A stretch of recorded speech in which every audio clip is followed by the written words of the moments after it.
So today I'll be comparing a retooled MX Black and a vintage MX Black.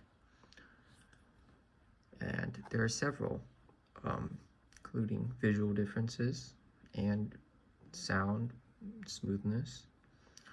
But if we take a look at the housings,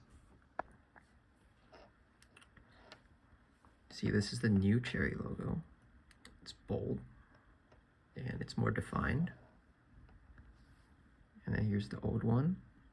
It's a bit shallow, but you can't just use the logo to determine if it's a vint or not.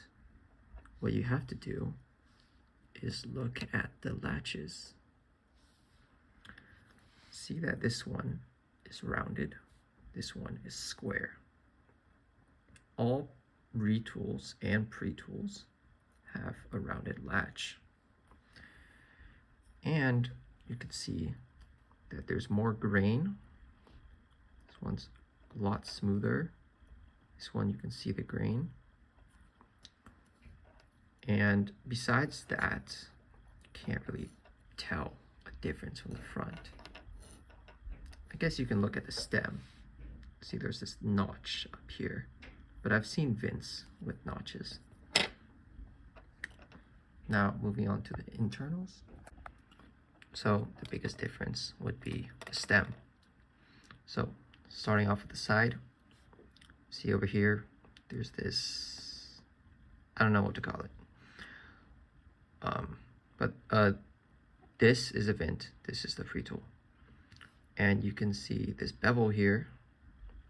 This one's more sharp, this one's like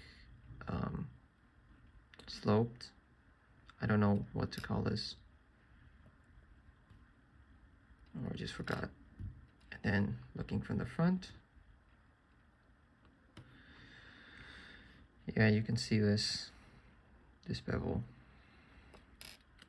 And then the back, well, this U-shaped thing is a clear indication that it's a retool. No vints will ever have this. You will see only retools have this. Pre-tools look like this. And you can also see that there's this molding mark on the vint. It says 14. That could be an indication that it's a vint, but I've seen pre-tools with the molding mark. Now, that's it for internals. Let's move on to the sound test. All right, so I have the retool on the left and the vint on the right. And this is completely stock. So they use their own springs. I think the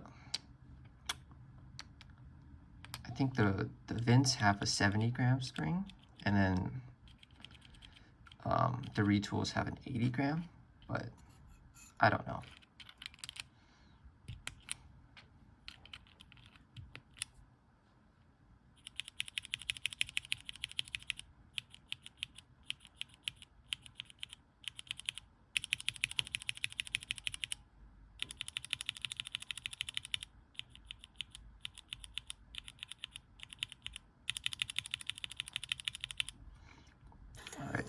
So as you can probably tell, the vint is significantly smoother.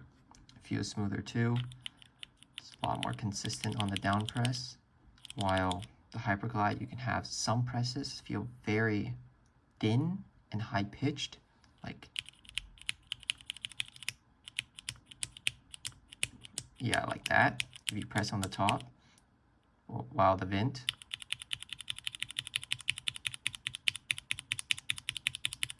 it doesn't have that. And that's what I like about vints a lot. It's much more consistent sound. But we'll go into the specific differences in the pitch later on. This is just to see how they sound stock. All right, Now I have them both lubed, filmed, and spring swapped. I have 18mm Geon 60-gram springs in both of them, oiled with 105 oil.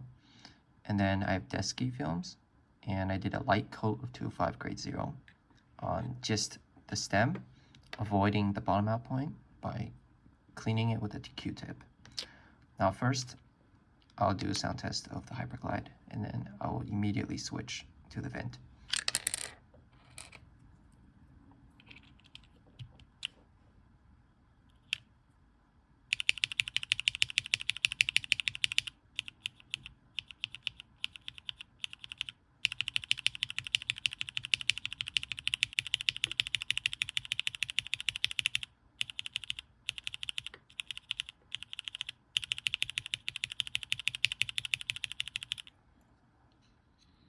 Okay, so before we tested a single switch, now we're going to test the spacebar. This is a Hyperglide.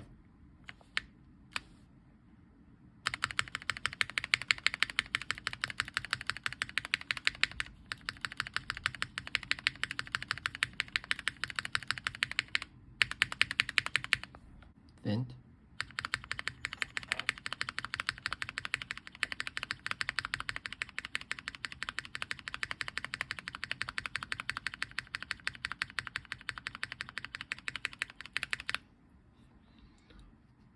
So yeah, the Vint spacebar sounds a lot more consistent. To me in person, it sounds slightly deeper too.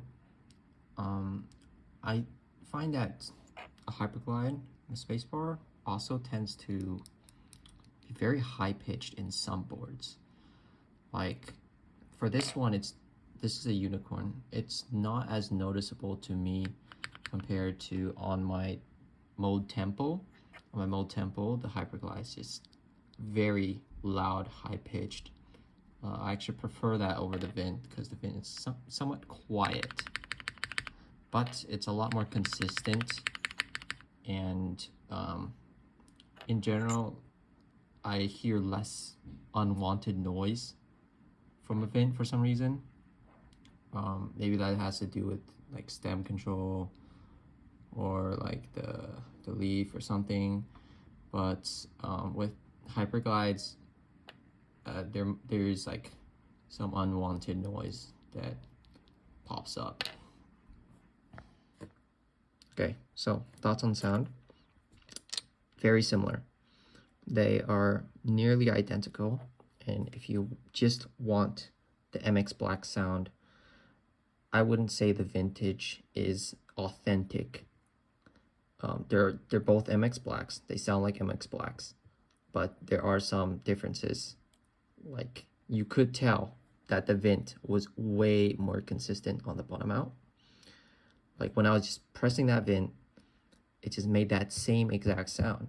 While the Hyperglides, it alternates between this low tone and then this middle tone. And if you do press from the top, which I wasn't, I was pressing from the middle. If you press from the top, it will sometimes have that really high-pitched and thin sound, which I just really hate, and it's distracting. But are vints worth chasing for? Well, if you just have a broken-in Hyperglide, it's going to be smooth. And smoothness isn't what I think makes vints unique. I think that what makes vints unique is, one, the history, the rarity, but also it is a lot more consistent sounding. And you can also brag about it to your friends. Hey, I got vints on my board. You don't, you poor people. But one misconception I would like to address is that vints are not always smoother than Hyperglides. There are vints that are extremely scratchy, probably even scratchier than a Hyperglide. I'm gonna get one right now. All right, so this is one of my batches that I'm selling. it is batch I, it is extremely scratchy. Here's what it looks like. See, it has a different logo. Basically, all vints have different logos. It's crazy how many logos there are. And it is very scratchy. Let me check if this is hot swappable. Nope, that's not clean. All right, so here's a scratchy vint, and this is what it sounds like.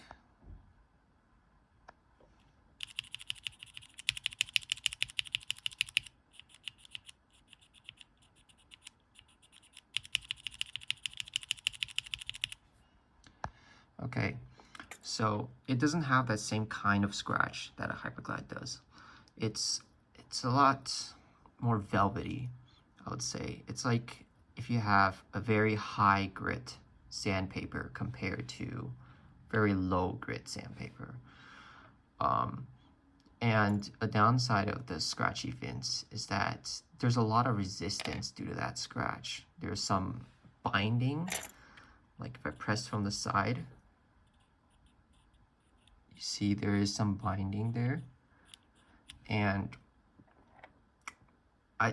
the scratch sounds better than Hyperglide's scratch, but I don't think it's worth it. It feels like crap. And these are vints, by the way, this entire board. And these are not broken in. They're very smooth. But then this is also a vint. So you got to be careful with what vints you're getting. It's very hit or miss. You can get something super glass smooth, and then you get hit with this shit. This is actually unusable. You have to break this in. So be careful when buying your vints. Communicate with the owner, with the seller. Ask for pictures. First, identify if it's a vint, and then ask them how smooth it is. Ask for a sound test, and then determine the worth. Or you could just break it in. I've had some really scratchy blacks like this, and I broke them in, and they came out to be pretty smooth. So this used to be as scratchy as H here. Then I broke it in for, I think it was like 2.6 million actuations with diamond polish too.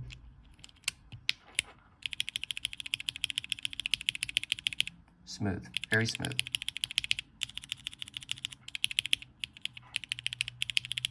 And there's no resistance when pushing down. So I highly recommend breaking in for like any MX Black really. Even these ones, which I think are glass smooth, I broke them in for like 1 million, and now they're even smoother. And I can barely, I can't even hear the scratch anymore.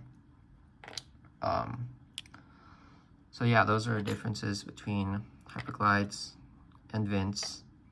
Let me know if you have any questions and write them in the comments. I'll do my best to answer.